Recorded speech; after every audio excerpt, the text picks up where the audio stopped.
You are listening to Season 4 of the Bitcoin Takeover podcast, a 10-part series in which hardware wallet makers and breakers get interviewed. Before I introduce this episode's guests, let's hear a few words from the show's sponsors.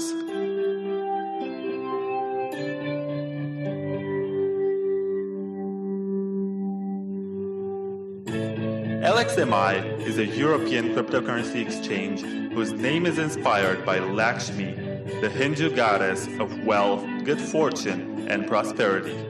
It's one of the regulated and legal cryptocurrency exchanges. On LXMI, you can buy bitcoins with most fiat currencies, and you can also do trading with top altcoins. They follow the not your keys, not your bitcoins philosophy with their integrated non-custodial wallet, which helps you manage your own private keys. So if you're into trading, then you don't have to worry about having your crypto frozen by whatever political decisions, since you're empowered to hold and move your coins whenever you wish. It's great to have new players like LXMI that respect your financial sovereignty. LXMI is launching in 2020. And for more information, please check out lxmi.io. If you're not into trading, it's recommended to move your coins to a hardware wallet or some other form of cold storage. And in this episode, you're about to find out why. Please keep in mind that this is just an ad for a sponsor of the show. It's not meant to serve as financial advice, and you're responsible to do your own research before buying anything and act according to your own decisions. Embrace your financial sovereignty with agency and precaution.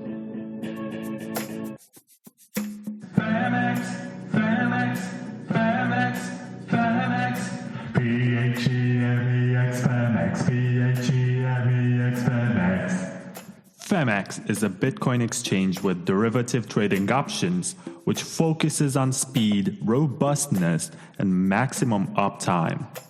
Built by former Morgan Stanley executives, it manages to bring simple and accessible Bitcoin trading. In 2020, Phemex will also add S&P 500 stocks, stock indexes, forex, commodities, and more. Sign up today at phemex.com/bonus and receive a bonus of up to $72.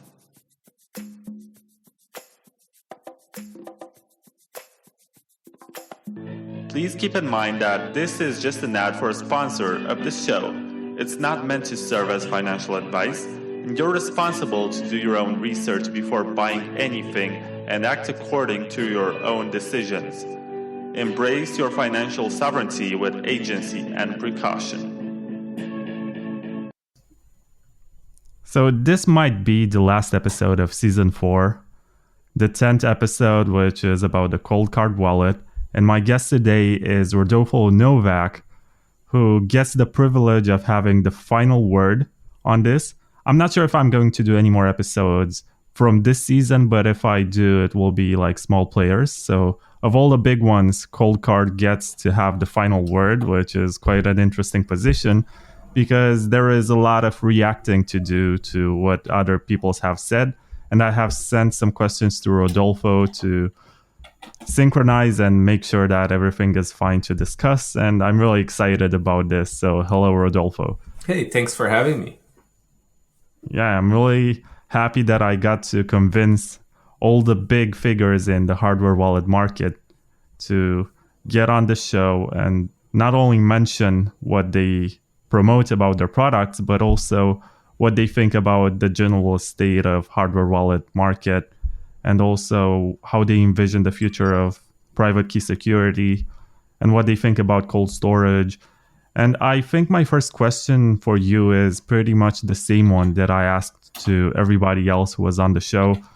Why would anyone use a hardware wallet as opposed to anything else like a brain wallet or a paper wallet or some other DIY solutions? Well, I think for the average person or even the advanced user, having a very simple electronic device that is capable of doing the Bitcoin operations you need and not being on a computer infested with viruses is a big deal, right? So even if you consider a Raspberry Pi not connected to anything with the right software in it, a hardware wallet, you're already winning big time, right? Like your computer, especially nowadays, is just so complex, so full of stuff that it is impossible to really secure it unless you are through experts. So having a device that's made for it will remove a lot of the low hanging fruit, regardless of the quality of that. Yeah. Also, I guess a lot of people have lost their Bitcoins in the early days because they There is relied that on too. their hard drives with the core client, or because they just didn't think it would be valuable, so they didn't care at the time. I But I'm mean, pretty sure yeah, that you're getting for free all the tested and in best practices of hardware wallets, right? So we have all these competitors, sort of like all these vendors working on hardware wallets, and everybody's sort of improving the whole process of doing Bitcoin safely, right? So when you get a hardware wallet, you're inheriting all these best practices for free. yeah, and there's a lot of open source software. You can even choose which one you want to use, and I think Slush even told me that there are over 50 clones of the Trezor on the Chinese market, which is interesting. I wouldn't use those. Yeah, sure, but Yes, the I fact that take you your can point. build them Yes. is still interesting. And I remember writing an article for Bitcoin Magazine about how you published all the documentation to build your own Coldcard. That's right. Everything on Coldcard is available for you to buy off of any sort of parts reseller, and we have the firmware is fully open source, and the hardware schematics are also fully open source. So if you wanted to sort of like prove to yourself that we say we do what we do, you could just rebuild it yourself, and that should suffice your curiosity. Right. And it's not just about curiosity. I guess it's also about people in countries where they cannot order from Coinkite, which is based in Canada, maybe that they live in North Korea or something, and they want to stay safe. And I don't know how they can get the parts. Maybe they can build them themselves or Yeah, whatever I it is. mean, exactly. I mean, ultimately, you give people a way of having the device, even if you can't sell it to them. Yeah, that I think that's the most useful part. There's also, of course, the auditability of hardware and software because people can verify that Exactly. you're honest about your marketing and stuff like that.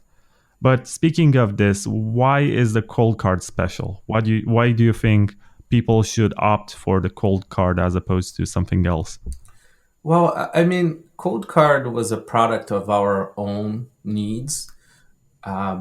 Neither of the vendors, the main vendors, were sort of building something that would suffice our preferences and security requirements. So we've decided to make it ourselves, and then there was enough interest, so we put it on the market, and people seem to like it. It's a device that uses a secure element, but it's open source. It has proper backup setups. It works cold. It has dice features. It has address explorer features. It's got like a ton of stuff that I'm not going to wait for vendors to sort of come up with. So we're just building the thing that we needed. I think that's sort of the best way to make a product. I agree. I mean, I remember when I first met you that you told me basically that you built the cold card for yourself and adapted it to the needs you thought that you might have according to your own mindset of security. And then it caught on as a commercial good that can be sold on the market. And I guess it's kind of successful. I see a lot of people who like it on Twitter. Yeah, I mean, we sell a ton of them now.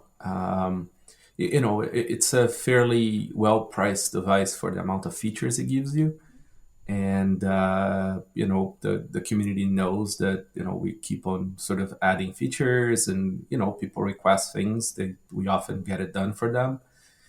And other systems are also integrating it, like Casa and Chain and all that stuff. So it's quite amazing that, and I think it's only 2.5 years now. I can't remember when we launched it. There is a very robust ecosystem around it. And I mean, and I don't see the competition still solving my needs, which is kind of interesting. So we're going to keep on going. Yeah, and before we move on and basically discuss everything about the hardware and the software of the Coldcard, or at least let me ask you a question that has been around since episode 1 and has become sort of a tradition during the season, to ask representatives of hardware wallet manufacturers to say something nice and something terrible or bad or whatever about their competition. And the 4 companies about which I will ask you are Trezor, Ledger, KeepKey, and Cobo. And I guess you can start with the Trezor and say something nice and something that you don't like about it. I think that the Trezor was the first to sort of identify, the need for an open source hardware wallet, and and they have good cryptography chops. The problem that I have with it is that, one, it has not evolved to understand security needs, and 2, it's completely unsafe physically. So it's a tricky place to be at as a product, I guess. And then for Ledger, Ledger is interesting because it is fairly secure. Their architecture is a known type of architecture in the chip and pin in industry, but it is closed source, and I can't make myself use a closed source device. KeepKey, I believe, is a Trezor clone. I'm not super familiar with the guts of it, but it's also closed source. But they do have a beautiful industrial design. I love the little cube, or whatever you want to call that shape, of the KeepKey. And then I think you mentioned Cobo. They seem to have very nice industrial design. I'm not super familiar with their architecture to be able to talk about it. Yeah, it's actually interesting because I spoke with Linksy of Cobo. I hope I didn't mispronounce his name. Lixin. I said Linksy. Lixin.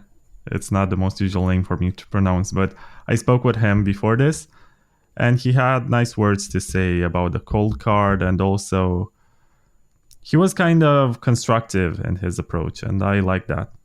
I mean, he works for a company which develops products for the Chinese miners, so I guess that's a niche in itself. Yep. It's a whole other universe. Like China it's a whole other place for hardware devices. And people in China don't seem to be, at least from the impression I get, and totally from others, people are not as concerned about security there for some reason. So it's interesting. Yeah, I think I ordered the questions just the right way because I did not anticipate your answers, but the way I sent them to you, the first one is about what Slush said and then what Ledger said, and they relate to the criticism that you made about their devices. And I'll go first with Slush because we did episode 8 of the podcast, and he said that in his opinion, he has been experimented with a secure element and has some prototypes of the Trezor with a secure element chip, but he came to the conclusion that he cannot make a design that is 100% auditable. And in his opinion, it's more important to be transparent. And chasing physical security, in his opinion, is kind of an illusion because you have to renew the setup all the time and stuff like that. Yeah, let me just get right in there. So that's super misleading, right? Because one, Trezor is not 100% auditable, because unless you have an electron microscope, you cannot tell what the die of the chip is doing, right? So you could have had the device swapped. You could have had a bunch of attacks that are, advanced, sure, but not fully auditable. So that's sort of like a very boogeyman kind of argument, and I don't think it's very constructive to the industry, because it creates just FUD. And then there is a massive spectrum, right, of secure elements, like many flavors. You have sort of like the ledger flavor of secure elements, where it's a smarter secure element, and you run your code inside, right? That provides a lot of security to you, because you have all your code, everything you do inside the secure element. Unfortunately, those are closed source, and so you're losing the openness and auditability. So that doesn't work for me. And then you have this other sort of branch of secure elements. They're extremely dumb, right? They're essentially fixed function secure elements. All the code is already pre-done in the die of the secure element, so you can't really change it. You can only set settings on it, and that's the chip we use. It's a super, super simple chip, and we only use it to hold the seed, right? And we don't actually even let the chip see the seed. What's interesting about that is we use open MCU, right? Just like Trezor does, to do all the Bitcoin operations with our open source code, and do the encryption of the seed, also open sourced, and then put that encrypted seed inside the secure element. So even if the secure element had a, say, backdoor, which is very unlikely, or a flaw or something, the secure element still doesn't see the seed. So you'd still have to break the other MCU, the other open chip, to get the decryption key for that seed, right? So in our case, you'd have to break two chips, right, to be able to see that seed. And then there's the fact that the 508, we're using the 608 now, but the 508 already has public data sheets. The 608 requires NDA, but any secure researcher that contacts Etmail can get that NDA signed and then do research on it. And also, there's plenty of labs out there that have already decapped the 608 and have full pictures of the die. It's such a simple chip that making the argument that the 608 is sort of like a closed source boogeyman backdoor is insane. It is effectively, as open as the MCU used on Trezor and Coldcard. So, I think it's important that we focus on physical security, because, a hardware wallet should be able to use to offer you more security than a Raspberry Pi, right? I mean, like, Trezor has no physical security. I understand that's their idea, and they sort of rely fully on the 25th word. I'm not sure that was part of their marketing back then, but it became after it got owned. It's even if it's a marketing shift, it's still a very good idea, right? It's still a very good idea to use that 25th word and not rely fully on the hardware. But to me, hardware wallet needs to withstand a minimum amount of attack, right? So, if you have your hardware wallet sitting on your drawer or something, you need to be able to survive basic attacking, right? You should be able to survive something that you maybe have a maid swapping the device, so that you can show the device was swapped, so you don't get spearphished for your PIN. There is a slew of attacks that could happen that the secure element will help you with. Even if you have the 25th word, you can still be spearphished for your PIN, right? That won't help there. So I don't think you could get away with making a hardware wallet without a secure element anymore. Is a hardware wallet that is as basic as a Trezor still better than a computer with viruses? For sure, you should still use a hardware wallet. But I think that the bar there is too low. I think we need to do better. Right now in the third version of Coldcard, and there's still a lot of stuff I want to do. There is other chips I'm experimenting with, and you're gonna probably see another version of it, in a year or two, because it never ends. This is a new industry, and we need to make things better. There is no need to stop. Yeah, sometimes I think about this situation where you pass through airport security checks, and let's say that you have your hardware wallet in the carry bag that you take with you in the airplane. Yep. And they make you take out all of the electronic devices. And if you don't, they will just see that there's something there and ask you to take it out anyway. So they make you take out your laptop, your external battery, your phone, and everything else. And I suppose that hardware wallets also have some sort of either batteries or electromagnetic field that gets emitted and will get discovered in the scan. So you'll have to take it out. And I'm thinking sometimes, can they have any sort of hacking devices that they use, just like they have the ones for iPhones to unlock the password? In the case of Trezor, that's 100% possible. For about $100, you can build a little box that you stick a Trezor in, and essentially you ROM dump it, right? So you take the whole memory of the main micro out, and then you can try to break that later, right? But you can take that data out. That is not true for Coldcard and Ledger. We have very good defenses against that, because we're using secure elements. You could still try to ROM dump. I don't think it's fully possible on. Anyways, nobody has provided a proof of concept on our open chip yet. It is it's similar family as the Trezor one, but it's not the same. We also have more ECC defenses. But anyways, the thing is that the seed's still in a secure element, and you get a lot of those defenses as part of the package, right? I think, and another thing too is, if you're crossing an airport, you probably want your 25th word, or not even take a hardware wallet with you, just take your seed or something, and then when you get to the other place, you reconstitute your seed in a new wallet. But those are considerations, right? You have to walk through all these case scenarios where you will have to surrender physical possession of the device, either through absence, like the evil maid attack, or presence in a lawful situation where you're not necessarily being beaten for your PIN. Yeah, that's a fair point.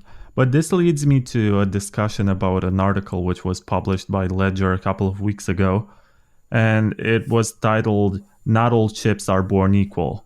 And in that article, they distinguished between their security element chip, which is the ST33J2M0, and they say it's the true secure element, and what they define the Coldcard chip as is a memory chip.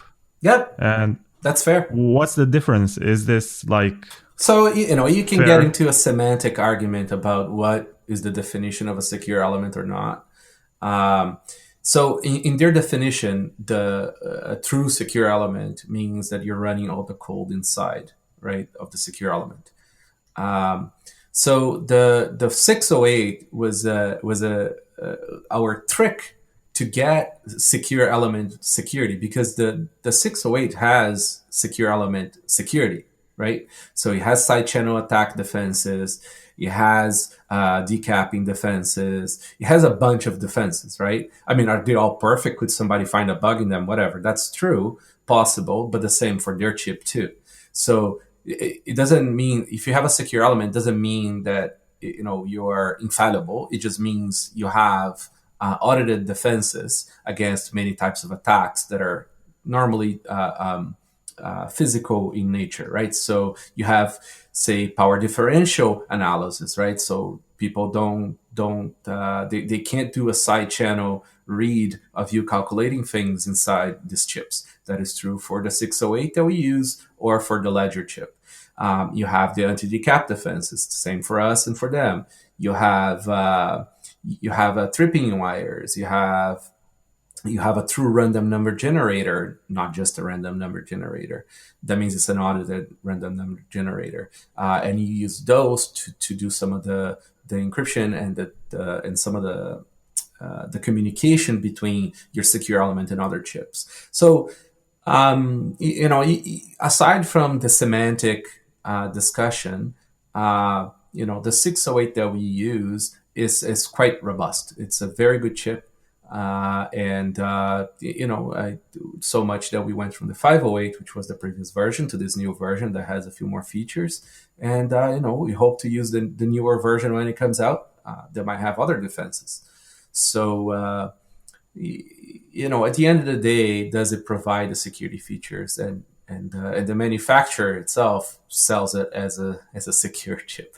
So, aside from this semantic discussion, I think both of us have different approaches, but the idea is it's still a secure element chip.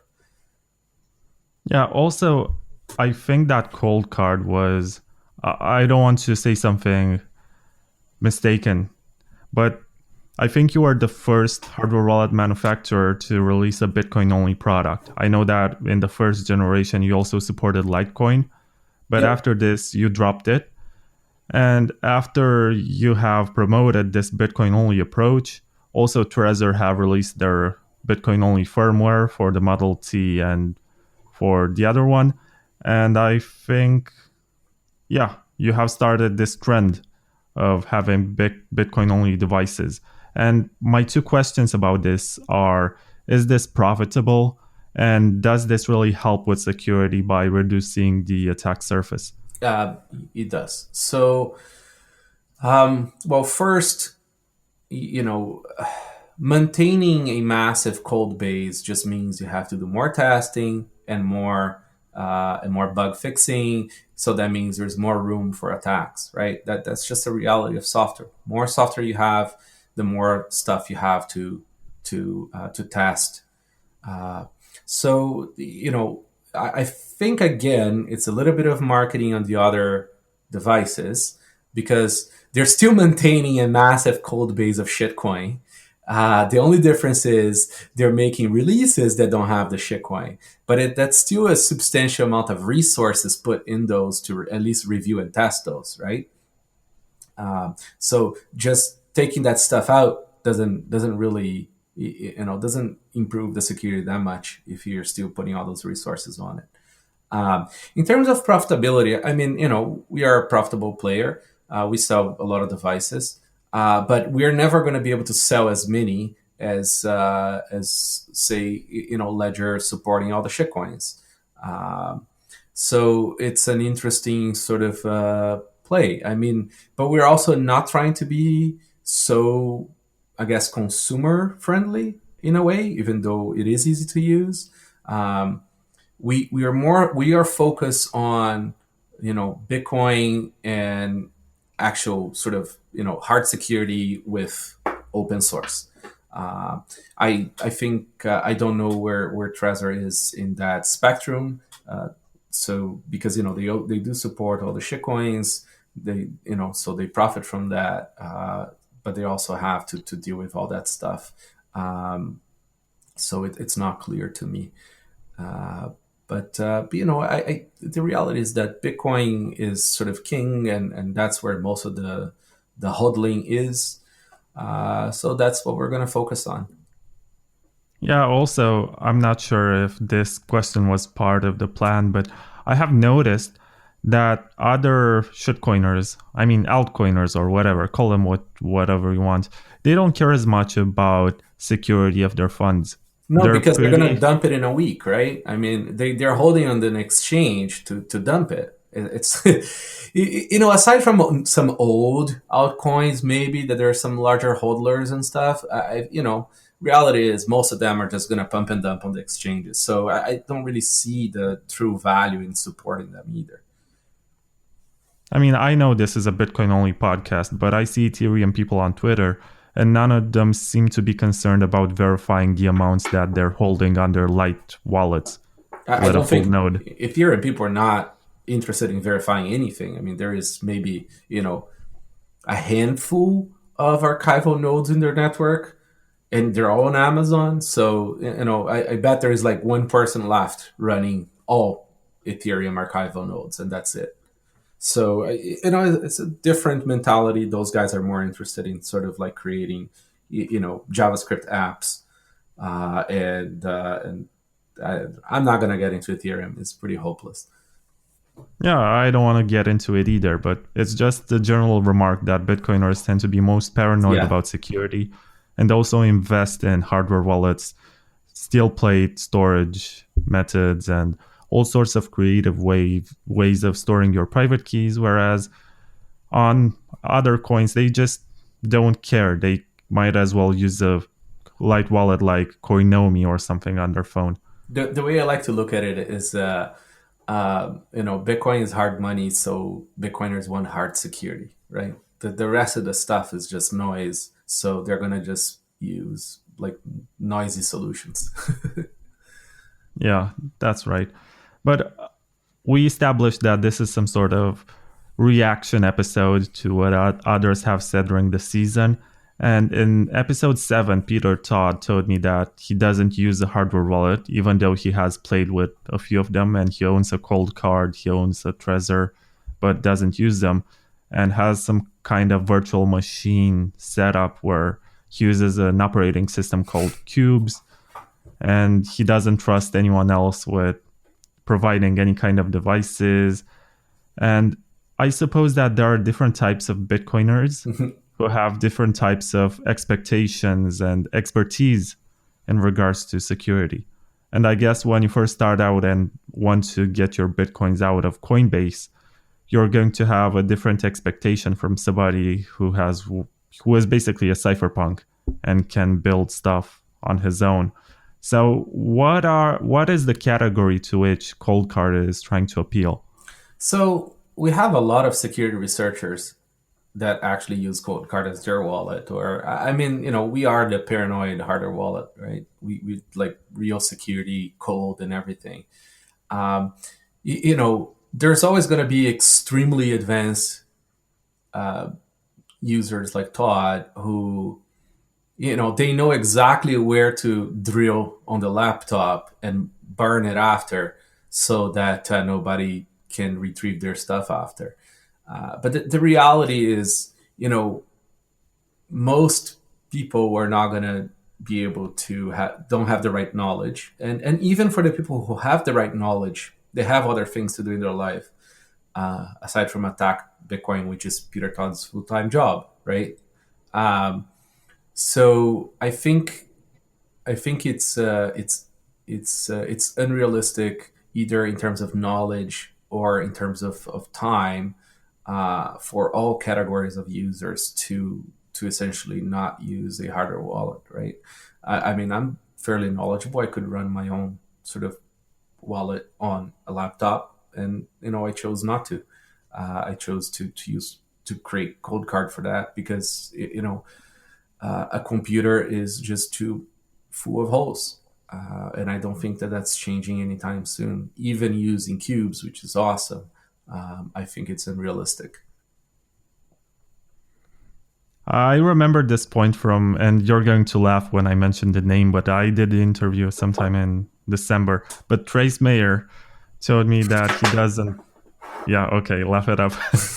He told me that he doesn't trust any kind of hardware wallet manufacturer because they might keep databases of their customers and they can possibly associate the serial number with the amount of Bitcoins that you're holding and possibly your identity. So a few different things there. Let's just address them. So one, it's true that hardware manufacturers could keep track of invoice versus device sent, right? We don't, but it's not impossible. Now, what a lot of people do, especially large hodlers that I know of, they will either get a friend, a lawyer, or anonymously order the hardware wallets from us, right? Sent to them. So essentially, even if we were nefarious, we can't keep track of that. Now, the most important part here is we don't know your key. So it's impossible for us to derive your public key to then know your UTXOs. It's literally impossible, right? So, and on top of that, we have this dice feature, so that you don't have to trust our seed generation. You can create your own seed with dice. So again, makes it impossible for us to know your keys. So there is no way, even if we knew your serial number, which we don't, for us to figure out your Bitcoins. It's just not possible. Yeah, and this is not possible mostly because you don't run servers to which users connect. You expect them to use Electrum or Wasabi or some other third-party wallet, as opposed to Trezor, which has their own setup. And I'm not a fan of their approach to use a browser extension. I don't think that's really safe. Terrible security. And I think Ledger has a client that you install on your computer, but still you connect to their full node and their server, and they know at all times how many Bitcoins you own and stuff like that. So this is, I see now your, so this is a massive issue, and that's the reason why essentially we would never make a wallet that connects to our servers, right? So in that case, yes, it is possible for Trezor and Ledger to, I'm not saying they do it, but it is possible for them to have a serial number attached to your invoice to then identify the serial number through their system and monitor those wallets, right? Because they do have servers talking to their wallets. Now, I believe Ledger is adding a full node to their Ledger application. I think that's a huge improvement. And I hope Trezor does the same. I think it's one of the biggest issues with Bitcoin is UTXO privacy. And if you get a hardware wallet and you go and you plug it into the computer and into this sort of server-based wallets that are a little bit easier to use that Trezor provides, like you're doxing yourself. I mean, I don't believe they're nefarious or anything like that, but you don't know who's listening, right? So I think it's a terrible, terrible idea to dox your UTXOs to a service, especially one that has your personal information. Yeah, and if you go with the KeepKey, which is owned by Shapeshift, they make you KYC nowadays. That's a different model. It's a different product, and I think that those are even free nowadays, right? So I don't think it's I don't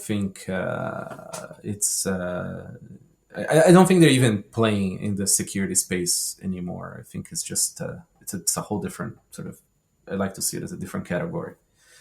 You're just sort of increasing your security exchange a little bit, but it's not really sort of playing to the actual security of your HODL kind of hardware wallet anymore.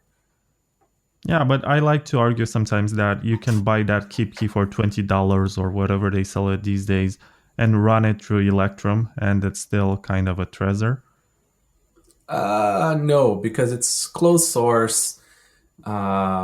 And it has all the security holes, and I mean, I wouldn't.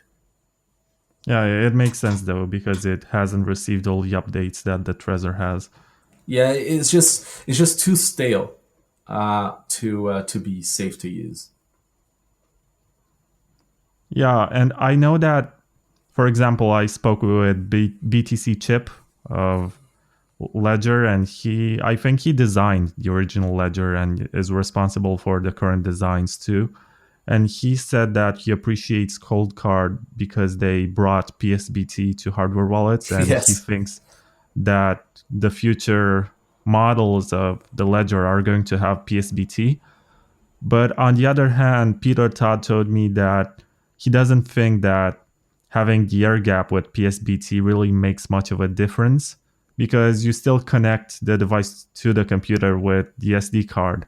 So It's indirect, but it's still a connection there. yeah, so he's very wrong about this one.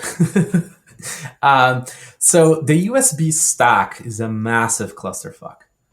Okay, like people who work with USB know this. It is just insanely big and messy, right? And it's only getting worse. When you look at USB-C, you just want to cry.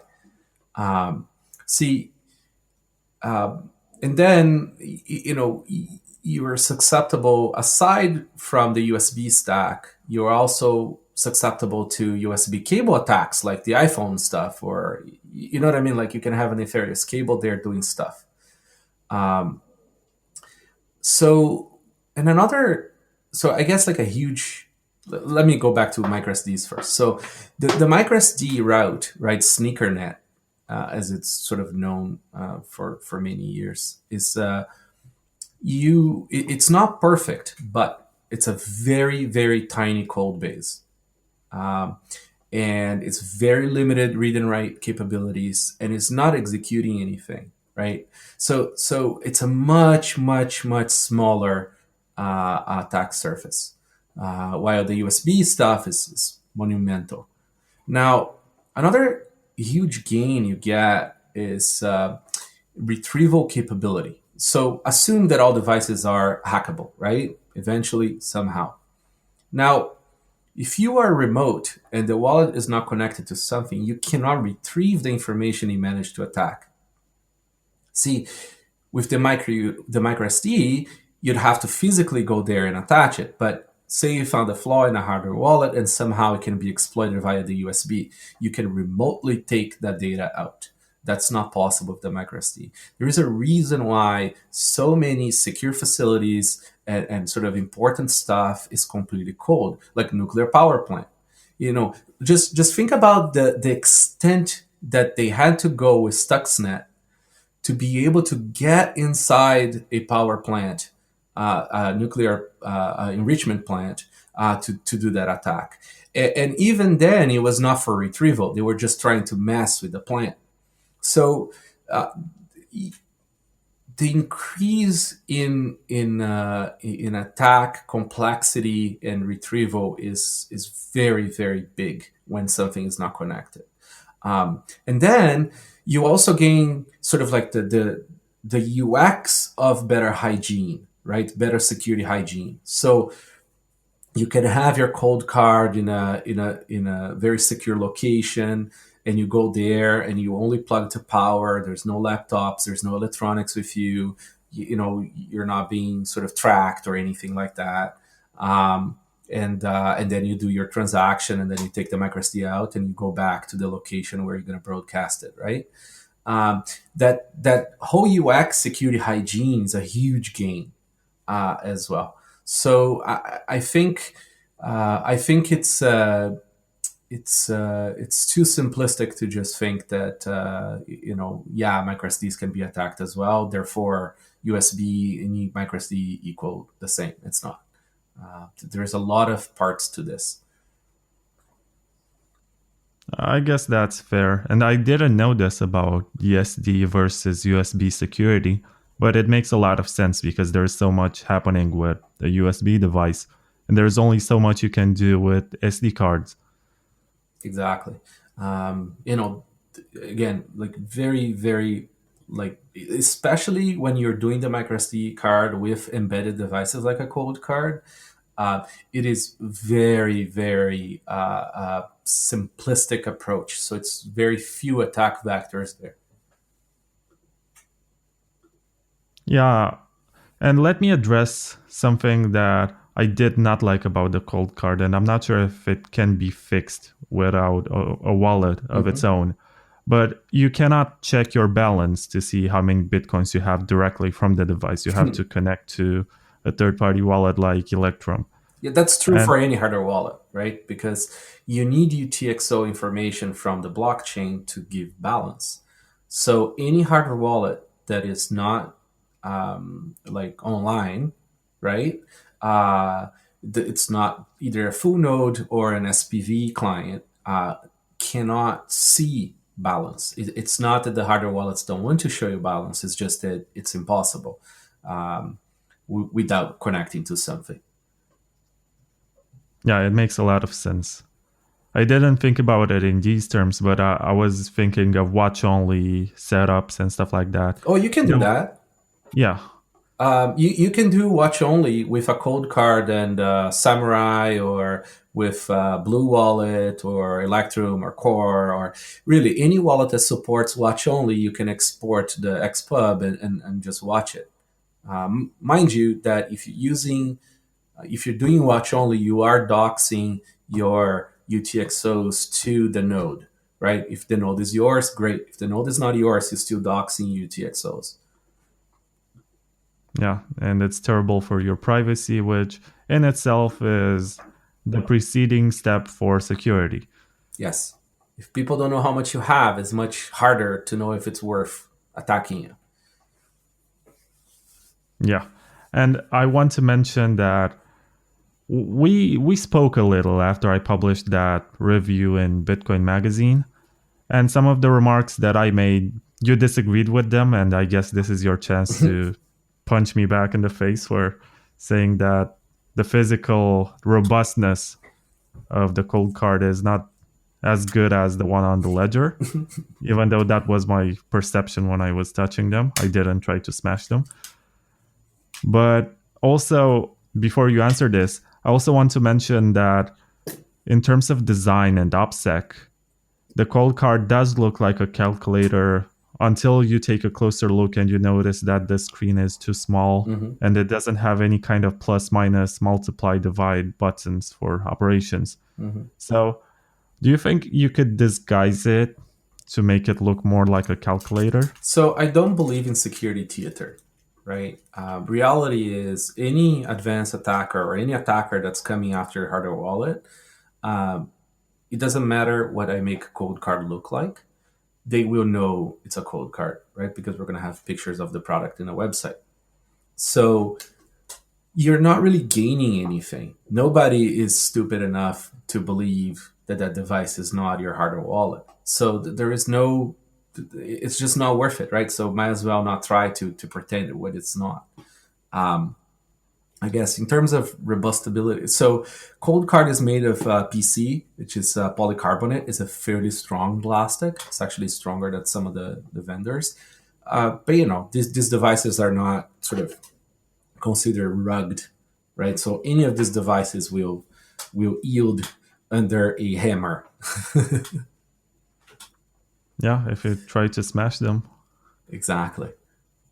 And that's a good thing, because it's a great way of destroying them if you have to destroy that device for, again, security sanitation. So when I get on the Coinkite website and I order a Coldcard, are you going to store any data about me and the delivery address and stuff like that? So we don't have any link between devices, like the serial number of the bag or the device itself, and the invoice. They're just random in a pile and they get shipped that way. Now, due to tax law in Canada, we have to keep invoices for years. There's no choice on that. But there is no requirement for you to put your real name on an invoice or send to your real house. So, everybody can be called Satoshi Nakamoto in our invoices, and, that's pretty fair. So essentially there's really no link. We have to keep invoice information. That's true, I think, for probably most vendors of anything. I think the last reply that I got to this question was about Shopify, which is a third-party shopping processor. And Cobo said that they don't store the data themselves and it goes to Shopify, but I guess they still get invoice data just like you do. Yeah, so we've built our shopping cart system many, many years ago, before SegWit, before everything. And it was built with a lot of privacy in mind. Um, and the information is sort of kept by us. There is no third party involved unless you pay your credit card. If you pay your credit card, then you're essentially doxing yourself to Stripe. Um, but there is no link between the serial number and the customer. But if you want to pay with Bitcoin, you put Satoshi Nakamoto and you send to your PO box, and none of our business, right? I mean, we can't really know who you are. There is no requirement for us to know who you are either. Mm-hmm. And I remember when I first set up the Coldcard that I really liked that part where you can generate more randomness to your seed phrase by rolling a dice and inputting the result from 1 to 6. And I think I rolled the dice like 100 days on that day, just for fun, to see if the device says this is enough, just move on with your life, do something. Yeah. Is there a recommended number of dice rolls, or what do you recommend for security? So again, into that sort of paranoid mode, which is where I think everybody should be in regards to their wealth and especially regarding cryptography. You should. We don't trust the device itself. Never will. For key generation, right? So you can let the Coldcard generate your seed. The code is open source. You can see, technically it is sound, but why trust it, right? So what we do is we offer you the option of throwing dice, 6-face dice, to add your own entropy. You can do the full 256 bits of entropy with 99 rolls. Or you can do 50 rows. You can do so that's like half. Or you can do you can do just a few rows and add some entropy for at least sort of like to trust minimize your seed generation. It really is to the level of your paranoia. I was just scrolling your Twitter feed because I remember you posted about something very innovative for which Francis Pouliot also praised you, but I don't remember the name of it. So it's a CK bunker. CK bunker. And what is that about, and how is it related to the Coldcard? So I always wanted a roll your own cosign service, right? So essentially like your own BitGo without doxing your coins to a cosign service. So we essentially developed a open source little project that does that, right? You can use a Coldcard as a hardware security module, co-signing transactions from either another Coldcard or from other hardware wallets, anything that supports PSBT, partially signed Bitcoin transactions, and it's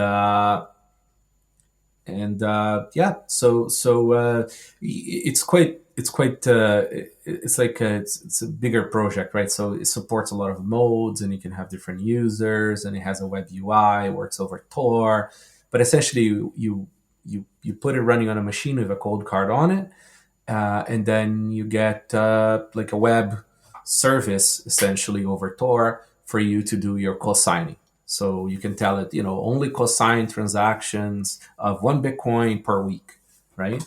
And that's all it's going to co-sign.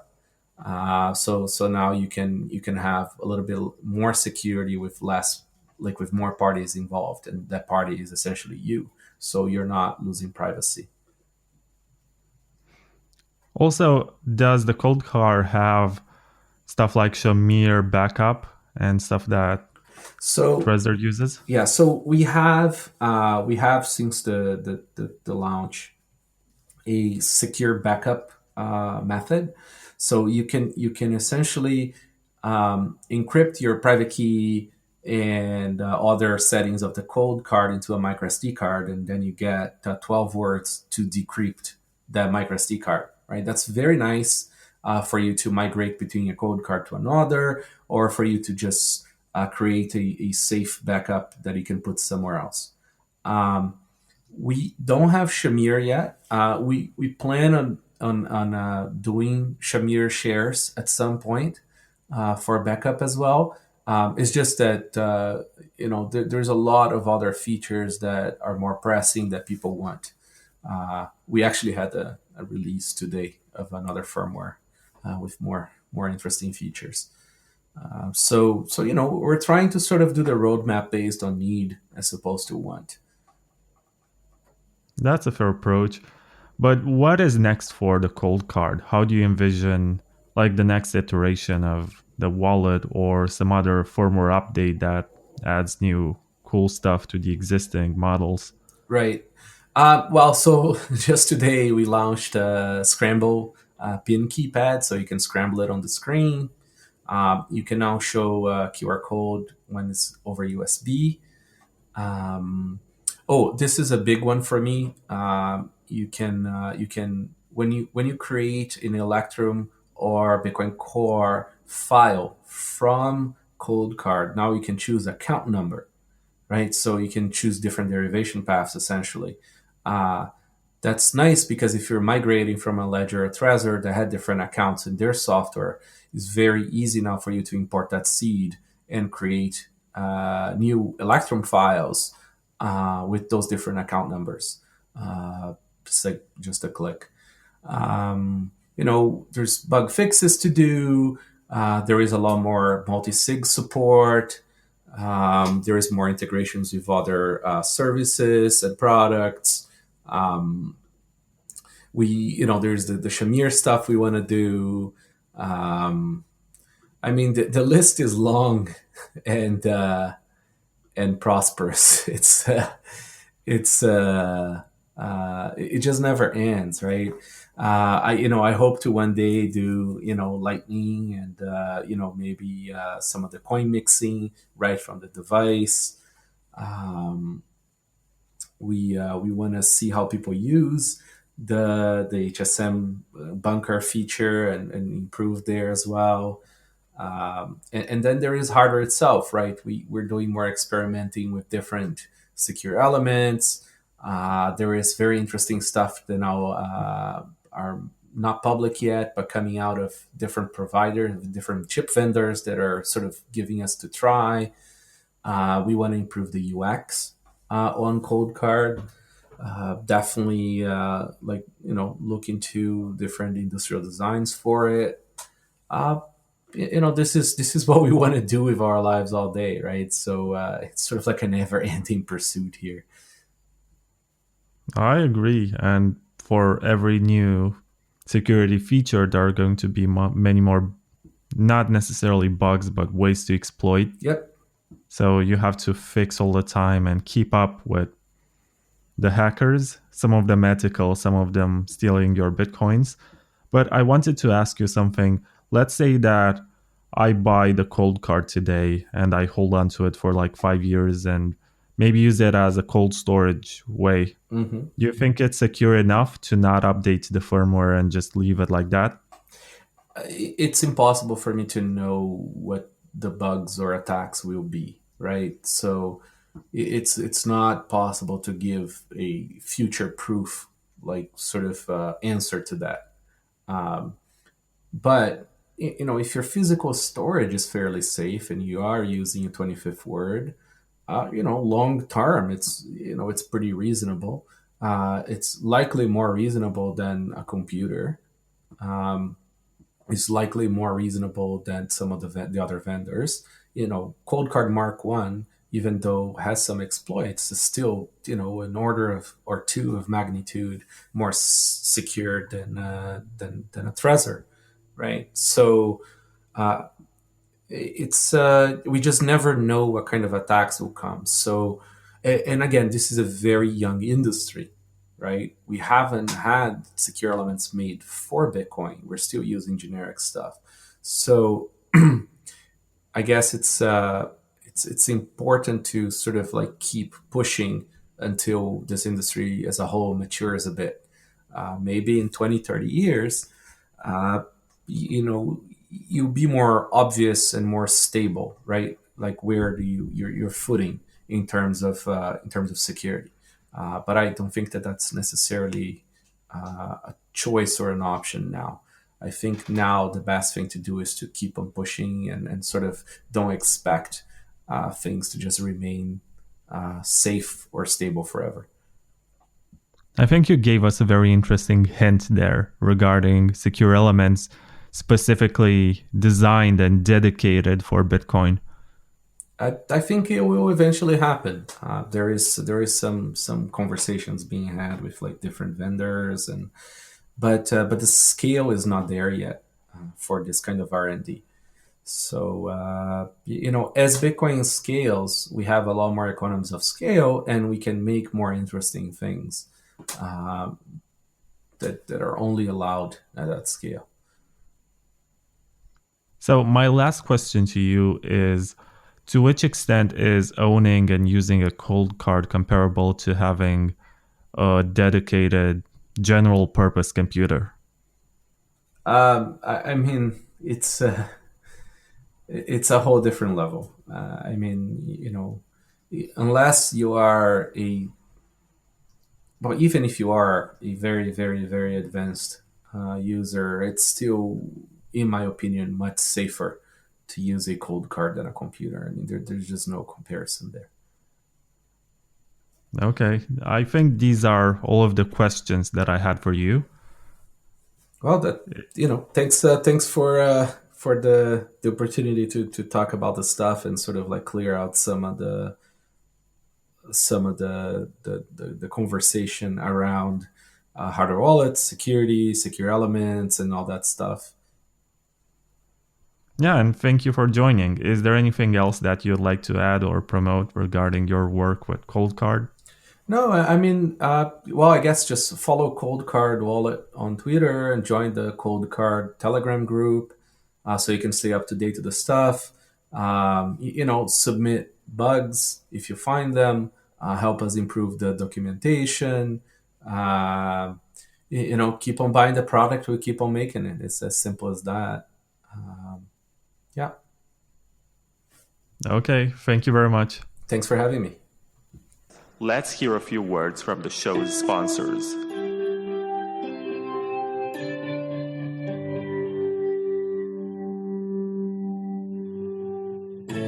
LXMI is a European cryptocurrency exchange whose name is inspired by Lakshmi, the Hindu goddess of wealth, good fortune, and prosperity. It's one of the regulated and legal cryptocurrency exchanges. On LXMI, you can buy bitcoins with most fiat currencies, and you can also do trading with top altcoins. They follow the not your keys, not your bitcoins philosophy with their integrated non-custodial wallet, which helps you manage your own private keys. So if you're into trading, then you don't have to worry about having your crypto frozen by whatever political decisions, since you're empowered to hold and move your coins whenever you wish.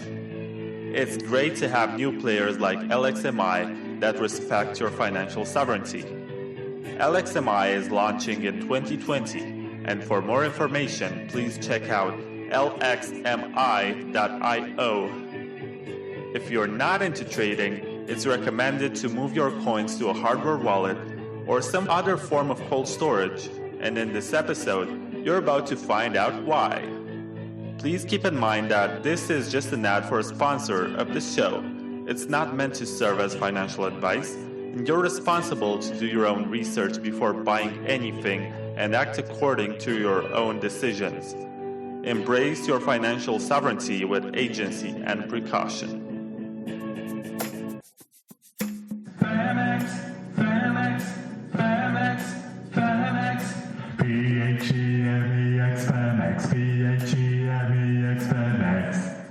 Femex is a Bitcoin exchange with derivative trading options, which focuses on speed, robustness, and maximum uptime.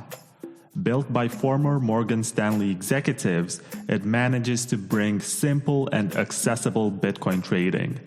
In 2020, Femex will also add S&P 500 stocks, stock indexes, forex, commodities, and more. Sign up today at femex.com/bonus and receive a bonus of up to $72.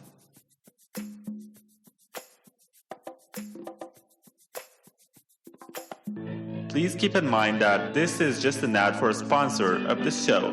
It's not meant to serve as financial advice. You're responsible to do your own research before buying anything and act according to your own decisions. Embrace your financial sovereignty with agency and precaution.